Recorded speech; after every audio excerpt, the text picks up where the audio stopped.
இல்லை வந்து கீர்த்தி வந்து அந்த கதையை சொல்லும் போது the only thing I felt was a social message.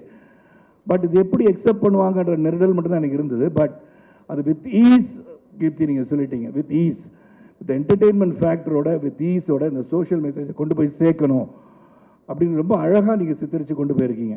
There are no controversies in this film. Culture பற்றி நீங்கள் நிறையா பேசலாம், ஆனால் இந்த கல்ச்சர் வந்து I think explored into a western culture. So அப்படி இருக்க காலகட்டத்தில் இந்த படம் வந்து ரொம்ப இதை பற்றி நம்ம திங்க் பண்ணி இதை தவறாக சொல்லிட்டோம் அப்படின்னு நினைக்கணும்னு அவசியமும் கிடையாது.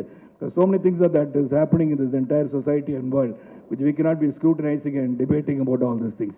So we are given an entertainer with the meaning. அதுக்கு உதாரணம் சொல்ல போனால் 2-3 இடத்துல சொல்லிட்டு விடைப்பேன். I don't want to take much of your time.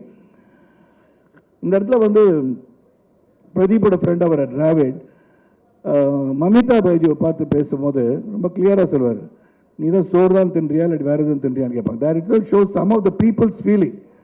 உனக்கு என்ன இதேமே இல்லையா, நீ இப்படி தான் இருப்பியா அப்படின்னு கேட்குறத the director's point of view is gone through the டிராவிட் to ask that heroine. That is what director's social consciousness very கிளியராக திங்க் பண்ணியிருக்கார். ரெண்டாவது காரில் ட்ராவல் பண்ணும்போது நீங்கள் தான் தியாகிங்க நாங்களாம் துரோகியான்னு சொல்லி அந்த ஃபீமேல் கேரக்டர் கேட்குற மாதிரி மமிதா கேட்குறது once again that's a matter. நீங்களாம் தியாகிங்கன்னு அவங்கள மட்டும் துரோகிகளா, எங்களுக்கும் ஃபீலிங்ஸ் இருக்குன்னு சொல்கிறது. So many things I keep on saying. நான் அந்த படத்தை 3 தடவை பார்த்துட்டேன். என்னது 3 அப்படின்னா ஒரு கமலா தியேட்டரில் 6 நாள் தான் ஒரு ஷோ வந்து பாதி வரைக்கும் பார்த்து வந்தால் 3. So every time I saw the film, every time, no exaggeration, no exaggeration. First time பார்த்ததோட செகண்ட் டைம் இன்னும் பெட்டராக தெரிஞ்சுது, தேர்ட் டைம் அதோட பெட்டராக இருந்துச்சு. இப்போ நாளைக்கு 4th டைம் கூட பார்ப்பேன்.